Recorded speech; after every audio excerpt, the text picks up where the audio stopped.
자, 오늘은 주식할 때, 주식을 정확하게 말하면 주식을 대할 때, 기업 분석 말고요, 주식을 대할 때 가장 어려운 거, 이게 혹시 뭐라고 생각합니까? 여러 가지가 있겠지만 제가 요즘 느끼는 거는 지루함을 극복하는 거, 요게 가장 어렵더라 라는 생각이 들어서 오늘은 요 주제에 대해서 한번 얘기를 해볼까 합니다. 요 주제를 제가 얘기하게 된 이유는 최근에 리밸런싱을 좀 했습니다. 거의 제가 여러분들에게 여러 번 말했다시피 매매를 잘 안 하는데요, 올해 들어 아마 첫 매매인 것 같은데 리밸런싱을 하면서 포트폴리오를 좀 조정을 했어요. 이거 할 땐 제가 좀 적극적으로 움직이는 편입니다. 그러다 보니까 대놓고 사기보다는 얼른 원하는 비중을 맞추고 끝내는 걸 목표로 하거든요. 그래서 그거를 한 며칠에 걸쳐서 하고 나니까 이 매매가 좀 중독적이라는 생각이 들었습니다. 저는 이거에 별로 영향을 받지 않는다라고 생각했거든요. 그래서 보통 이제 매매를 많이 한 사람들은 이게 좋아 보이고 저게 좋아 보이고, 좋아 보이는 거에 대한 기준이 좀 낮아서 많이 매매를 하게 되는 것 같다라고 생각했던 게, 왜냐면 제가 예전에 그랬거든요.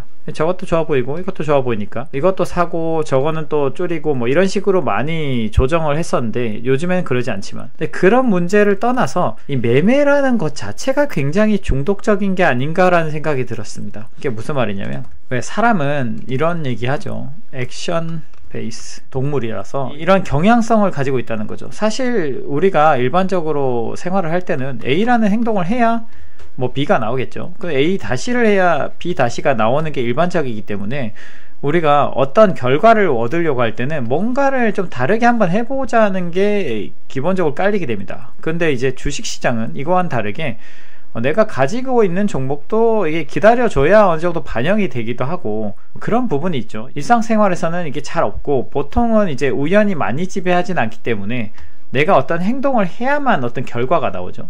근데 주식시장은 그렇지 않더라 이겁니다. 그래서 사실은 그런 얘기를 합니다.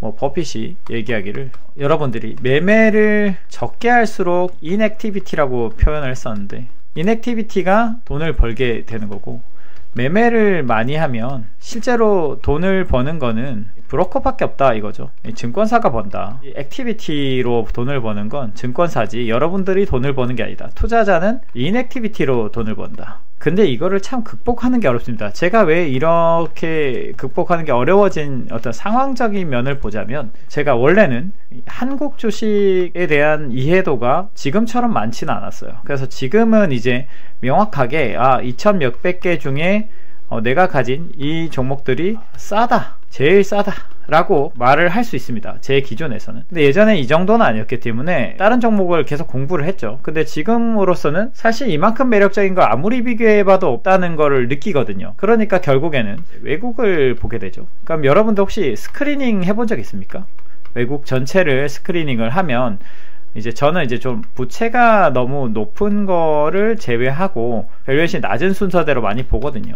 보다 보면은 PBR 기준으로 0.1에서 쭉 올라가서 0.5 정도까지 다 본 상태인데요. 이렇게 스크리닝을 하면 어느 나라에 무슨 종목이 나올 것 같습니까? 되게 재밌는데, 이걸 해본 사람들이 계실지 모르겠지만 제일 많이 보는 건 중국 관련주. 중국 관련주를 하면 홍콩 시장, 상하이, 북경 이렇게 되는 거고요. 요거 하나, 그리고 금융주가 좀 있습니다. 주로 일본 쪽이고, 그리고 이제 스퍼시픽하게 어떤 특정 산업들, 셰일, 미국이죠 이거는, 셰일이거나 예를 들면 최근에 본 거 스와치 이런 것처럼 약간 위기에 처해 있다, 부채가 높지 않음에도 불구하고 저평가를 받는 종목들은 거의 이렇게 나오는데, 여기에 속해 있는 게 하나가 더 있습니다. 바로 코리아 주식, 한국 주식. 물론 이제 지주사로 전환한 종목들이 좀 밸류에이션 잘못 매겨져 있어서 이렇게 싸게 보이는 그런 일시적인 경우도 좀 보이기도 하는데, 전반적으로 한국 주식이 꽤 로우 레이팅이 돼 있어요. 여러분들이 생각하는 주주 환원이 문제다, 뭐가 문제다, 이런 거를 차치하고 일단 숫자적으로 봤을 때도 한국 주식이 꽤 저평가에 속해 있다. 제가 보기에는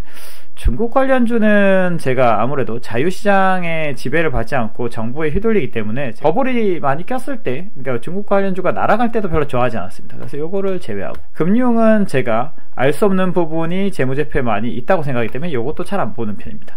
그러면 이제 요런 특정한 스페시픽한 종목들, 이거는 제가 많이 보고 있고요. 요거 제외하고는 거의 한국 주식이 싸더라 이겁니다. 그럼 시장을 전체적으로, 제가 예전에 말했지만 에셋 얼로케이션이 제일 중요하다 그랬죠.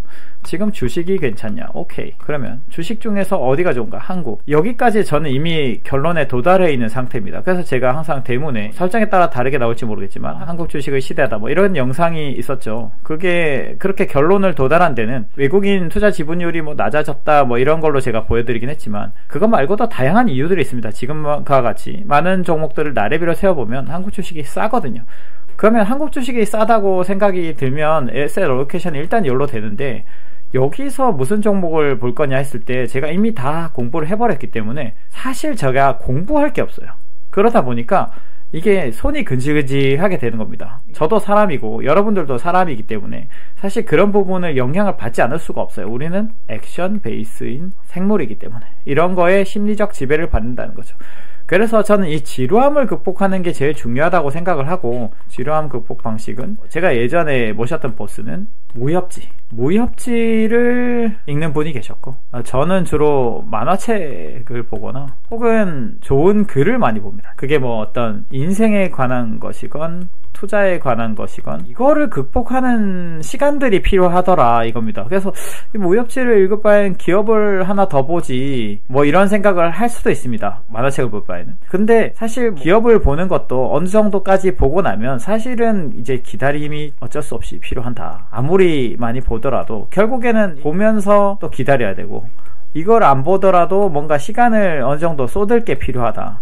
그래서 제가 그런 얘기도 했던 겁니다. 전업을 웬만하면 하지 마라. 왜냐면 전업을 하면 시간이 너무 많아요. 시간이 생각보다 너무 많습니다. 여러분들이 생각하기에 야, 이 시간 많으면 너무 좋겠다라고 생각했지만, 이 기업 분석을 하는 데 있어서 쓰는 시간이 딱 정해져 있기 때문에 요 이상을 하면 좀 힘들어요. 쉽지가 않습니다. 그럼 이 남는 시간을 어떻게 보낼 거냐가 되게 중요하고, 사실 그럴 때는 차라리 회사를 다니시고 있다면 월 캐시플로우가 주는 안정성 플러스 빠듯한 시간에서 오는 효율성을 봤을 때는 훨씬 더 낫다, 전업을 하는 것보다. 얘기가 좀 샜는데, 그래서 결론을 얘기하자면 이겁니다. 사실 우리가 사람인 이상 이 액션을 하고 싶은 마음은 변함이 없습니다. 이게 안 돼요. 이게 본능입니다. 본능. 뭔가를 해야 뭔가 결과가 나오겠다라는 우리의 어떤 본능이 있기 때문에 요거를 극복하는 게 되게 필요하고, 우리가 이걸 극복하기 위해서 무협지를 읽고 책을 읽고 좋은 책을 읽는다든지, 그래서 이제 여러분들이 예전에 루틴이 뭐냐 했을 때 그래도 하나 생각해보면 루틴이 있다라는 게 이제 좋은 명언 같은 거 읽어보고, 이런 걸로 기다림을 좀 극복을 해야 되는, 이거는 필수적인 부분인 것 같습니다. 인내심이 사기 전까지 인내심인 거죠. 사실 이 기다림이라는 건. 사실 지금 제가 보는 종목들이 한 요 정도에서 만약에 제가 원하는 수준이 여기라면 요 근처에서 왔다 갔다 하는 종목들이 되게 많아요. 약간 최근에 좀 장이 조금 조정을 받았거든요. 그래서 좋겠다 혹은 나쁘겠다 생각하지만 이도저도 아닌 게, 제가 원하는 수준까지 오지는 않았고 여기서 왔다 갔다 하고 있기 때문에 저한테는 좋지도 나쁘지도 않습니다. 사실 뭐 여기에 도달해줘야 좋은 거고, 그래서 지금 이런 애매한 시기가 항상 좀 지속되는 경향이 있다. 그래서 이 시기에는 매매를 하고 싶은 충동을 최대한 억제를 하는 게 중요하고, 그거를 자기만의 현명한 방법을 만들어서 극복해 나가는 게 여러분들이 수익률을 높이기에는 굉장히 도움이 될 거다. 이 얘기를 오늘 하고 싶었습니다.